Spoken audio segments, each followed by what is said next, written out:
శ్రీకృష్ణ పరబ్రహ్మణే నమః. గోదాదేవ్యై నమః.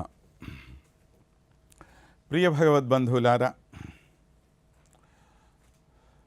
శ్రీవిల్లిపుత్తూర్ అనే గ్రామంలో విష్ణుచిత్తులనే మహానుభావులకు తులసీవనంలో అయోనిజగా లభించిన మహనీయురాలు గోదాదేవి.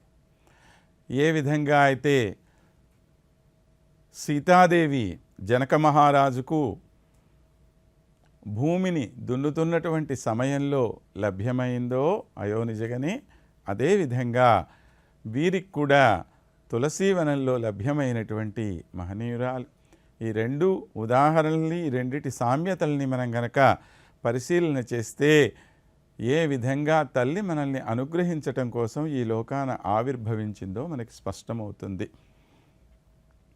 మన శ్రేయస్సు కోసం ఆ తల్లి మనకు అందించినటువంటి అద్భుత గ్రంథరాజమైన తిరుప్పావై గ్రంథంలో నుండి 5వ పాశురాన్ని మనం నేడు అనుసంధానం చేసుకుందాం.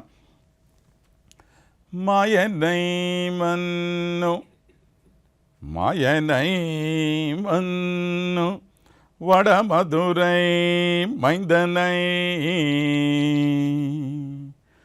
தூய பெருநீர் யமுனை துறைவனை ஆயர் குலத்தினில் தோன்று மணி விளக்கை தாயை குடல் விளக்கும் செய்த தாமோதரனை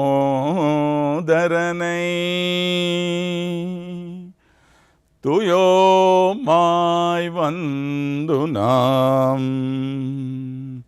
துமலர் துவித்தொழது வாய்நாள் பாடி மனத்தினால் சிந்திக்க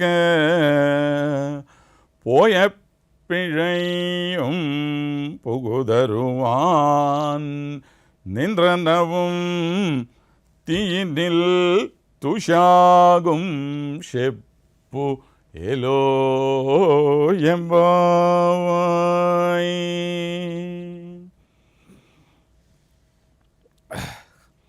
ఆ కృష్ణ పరమాత్మ ప్రపంచం మొత్తాన్ని సృష్టించినటువంటి వాడు ఆయనే.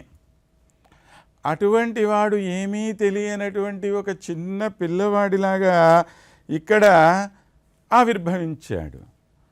ఏమీ తెలియనటువంటి పిల్లవాడిలాగా, ఏమాత్రము చదువు లేనటువంటి ఆ పిల్లలతో కలిసి ఆ పశువులను కాచుకుంటూ అడవుల్లో తిరుగుతూ ఆ ఎంగిలి అన్నాలు తింటూ అలానే పెరిగాడు. నేను పరమాత్మనని చెప్పి అనుకోలేదు ఆయన, నేను గొప్పవాణ్ణని చెప్పి అనుకోలేదు, ఈ సమస్తమైన సృష్టికి ఆధారం నేనే అని చెప్పి ఏమనుకోవట్లేదు. ఏమిది ఆశ్చర్యం కాదు.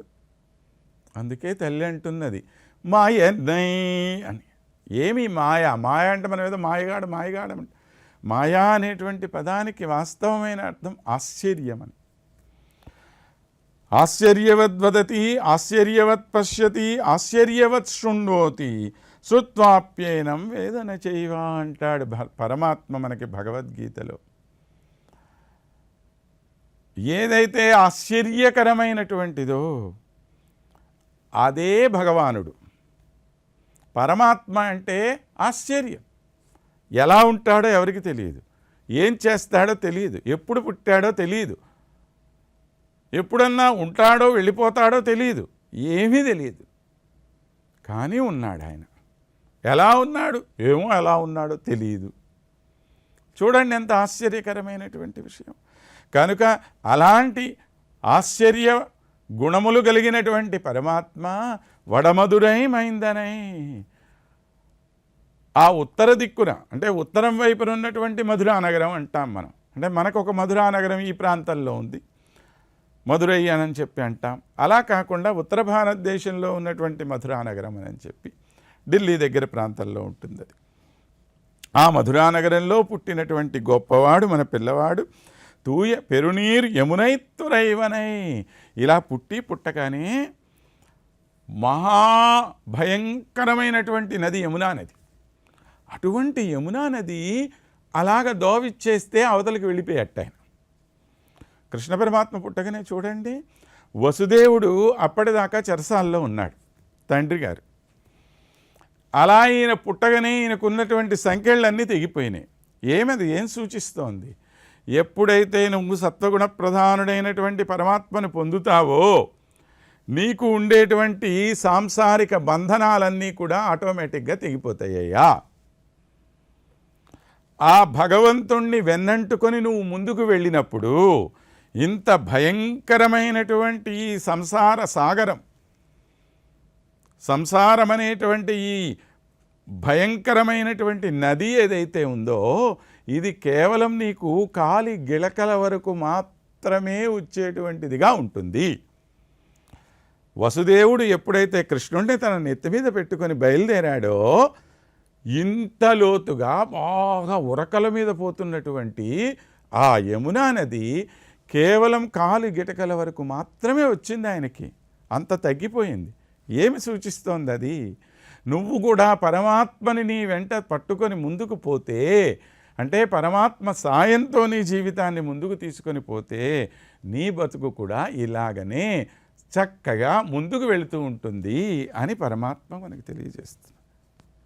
అది సూచన అక్కడికి. మరి యమునై తురైవనై ఆయర్కులత్తినిల్ తోన్రుం అణివిళక్కై అన్నాడు. అంటే ఏ జ్ఞానము లేనటువంటి పిల్లలు వాళ్ళందరూ కూడా ఏదో అడవులు పోవటము, పశువుల్ని కాచుకోవటం తప్పితే ఇంకేం తెలియదు వాళ్ళకి పాపం. జ్ఞానశూన్యులైనటువంటి వాళ్ళందరి మధ్యన ఆవిర్భవించి ఒక గొప్ప మణిదీపంగా వెలిగిందినటువంటి వాడు తాయై కుడల్ విళక్కుం సీద దామోదరనై. ఏ తల్లి కడుపున తాను పుట్టాడో ఆ తల్లికి గొప్ప కీర్తి ప్రతిష్టలు తీసుకొచ్చినటువంటి పిల్లవాడు కదా మన కన్నయ్య. ఈ రెండు మనం బాగా గమనించుకోవాలండి. అంటే మనం పుట్టినందుకు మన తల్లికి మనం గొప్ప పేరు తేవాలి. ఏ తల్లి కన్నా బిడ్డడో కదమ్మా వీడు అని లోకమంతా కూడాను మన అమ్మని పొగుడుతుంది. మనం తప్పు చేస్తే ఏమంటారు? ఏ పాపిష్టిది గందో ఈ దుర్మార్గుణ్ణి అని చెప్పి మన అమ్మని తిడతారు. వాళ్ళు కూడా తిట్టేవాడు కూడా మన అమ్మనే తిడతాడు. 9 మాసాలు కని పెంచి మనల్ని పోషించినందుకు ఆ తల్లికి మనం ఇచ్చే బహుమానం ఇదే అండి. కాబట్టి మనిషి అయిన వాడు ఏం చేయాలి? మంచి పనులు చేయటం ద్వారా మన అమ్మకి కీర్తి తేవాలి, అమ్మ పేరు పైకి తేవాలి. అంతేకాదు ఎక్కడ ఏ వంశంలో పుట్టాడో, ఏ ఇంట్లో పుట్టాడో, ఎంత గొప్పవాడో అంటారు మనల్ని మళ్ళీ. అదే నువ్వు చెడు పని చేస్తే ఓరి నాయన ఆ వెధవ కులం మొత్తం ఇట్లాంటిదేరా అని నిన్తో పాటు నీ కులం మొత్తాన్ని తిట్టిపోస్తారు. మరి కులం అంతా తప్పు చేసిందా అంటే అక్కడేమన్నా లేదు. నువ్వు ఒక్కడివి చాలు మొత్తం కులాన్ని నాశనం చేయటానికి. నువ్వు ఒక్కడివి చాలు నీ అమ్మ పేరును పాడు చేయటానికి. కానీ ఇక్కడ కృష్ణుడి యొక్క జన్మ ద్వారా ఏమి నిరూపణ చేయబడింది? ఏ తల్లి కన్నదో ఈ బిడ్డని ఎంత గొప్పవాడని చెప్పి తల్లికి కీర్తి ప్రతిష్టలు తీసుకొచ్చి వాడు. అలాగనే తన వంశానికి ఇవాళ యాదవ వంశం అని చెప్పి గొప్పగా చెప్పుకుంటున్నారు వాళ్ళు. మేము యాదవులమండి అని చెప్పుకోగలుగుతున్నారు. అంటే ఇక్కడ మనం కులాల గురించి ఏం చెప్పుకోవటం ఉద్దేశ్యం కాదు. కానీ కృష్ణ పరమాత్మ ఆవిర్భవించినటువంటి వాళ్ళు కాబట్టి మేము గొప్ప అని చెప్పుకోవటానికి ఒక స్థానం దొరికింది కదా. ఆ విధంగా ఒక గొప్పదనాన్ని అందరికీ కూడా మనము కూడా చేకూర్చాలి. ఫలానా కులాల గురించి ప్రస్తావన కాదు ఇక్కడ. నువ్వు ఎక్కడ పుట్టినా కూడా ఎంతోమంది మహానుభావులు తాము పుట్టినటువంటి కులానికి ఎంత గొప్ప పేరు తెచ్చారు చూడండి. అలాగ మనం ఉండాలని చెప్తోంది. తూయోమాయ్ వందునాం. ఎందుకు వచ్చాము మేము? పరిశుద్ధమైనటువంటి మనస్సుతో ఇక్కడికి వచ్చాము. అంటే స్నానం చేసి వచ్చామని చెప్తారు అక్కడ మాట అర్థం. తూయోమాయ్ వందునాం అంటే స్నానం చేసి వచ్చాము అంటే ఏమి? స్నానం చేసి మళ్ళీ స్నానవ్రతానికి ఎందుకు వస్తారు అంటే లోపల మానసికమైనటువంటి శుద్ధి ఉండాలి ముందు.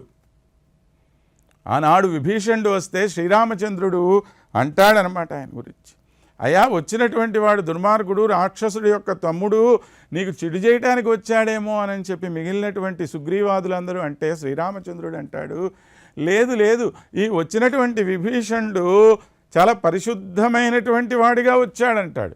ఆయన స్నానం చేస్తుంటే ఈయన చూసి వచ్చాడు, అక్కడేమన్నా లేదు, మానసికంగా పరిశుద్ధత ఉంది ఈయనకి అని చెప్పి స్పష్టంగా చెప్పాడు. కాబట్టి అసలైనటువంటి పరిశుద్ధత దేని గురించి ఉండాలి? మనస్సులో ఉండాలి. అది చెప్తున్నారు. వాయినాల్ప తూమలర్ తూవిత్తొజదు, పుష్పాలతో మనం అలంకరించి పుష్పాలతో పూజించి. ఏమి పుష్పం? భగవంతుడికి ఏం పుష్పాన్ని మనం అర్పించాలి అంటే యామునాచార్యులు అంటారు, నమస్కారం పుష్పం అంటారు ఆయన. భగవంతుడికి నమస్కారమే అర్పించండి అని చెప్పి అన్నారు. శంకరాచార్యులు వారంటారు, మనోపుష్పాన్ని సమర్పించమన్నాడు. నీ మనస్సుని భగవంతుడికి అర్పించవయ్యా, అదే పుష్పం అంటే అని అన్నారు. మనం ఏదో పూలతో పూజ చేయటం కాదు, 8 విధాలైనటువంటి పుష్పాలు చెప్పారు మనకి పెద్దలు. అహింసా ప్రథమం పుష్పం, పుష్పం ఇంద్రియ నిగ్రహ, సర్వభూతదయా పుష్పం, క్షమా పుష్పం విశేషత, ఇలా పుష్పాలు చెప్పారు మనకి. మొట్టమొదటి పుష్పం అహింస అన్నారు, ఇంద్రియ నిగ్రహం ఒక పుష్పం అన్నారు, సర్వ ప్రాణుల మీద దయగలిగి ఉండటం ఒక పుష్పం అన్నారు, క్షమ కలిగి ఉండటం ఒక పుష్పం, జ్ఞానం, తపస్సు, ధ్యానం, సత్యం, ఇవి పుష్పాలంటే. ఇవి భగవంతుడికి నువ్వు అర్పించాలి, ఇవి నీలో ఉండాలి.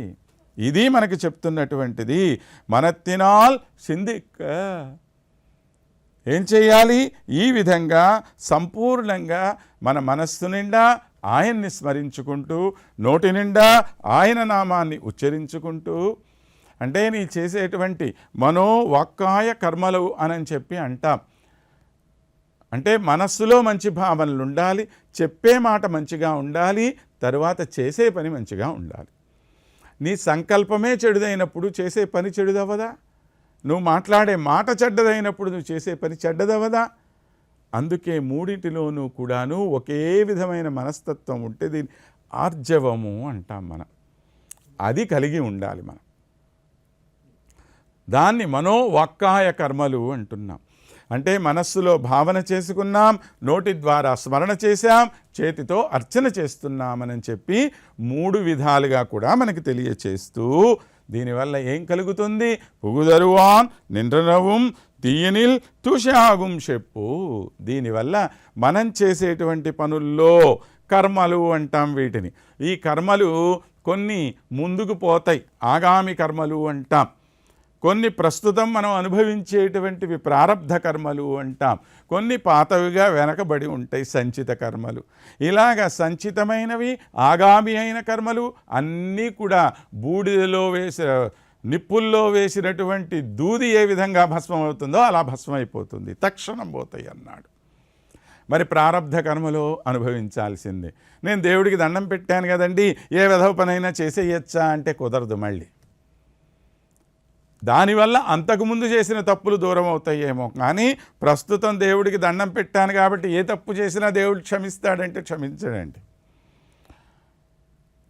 కనుక ఈ రెండింటినీ కూడాను దూరం చేసేటువంటి భగవానుడు, మన కర్మ బంధనాలన్నింటినీ కూడా తెగగొట్టేటువంటి భగవంతుణ్ణి మనందరం కూడా చేరి ప్రార్థన చేద్దాం రమ్మని చెప్పి తల్లి మనందరినీ కూడా ఆహ్వానించి ముందుకు తీసుకొని వెడుతున్నది. దీన్ని మనము ఆ భగవంతుడి వైపుకి ఆభిముఖ్యము అంటాం. ఆ ఆభిముఖ్య దశ ఈనాటితో పూర్తి అయ్యింది అనే విషయాన్ని గ్రహించుకొని రేపటి నుండి మరొక దశని ప్రారంభం చేసుకుందాం మనం. ఆండాళ్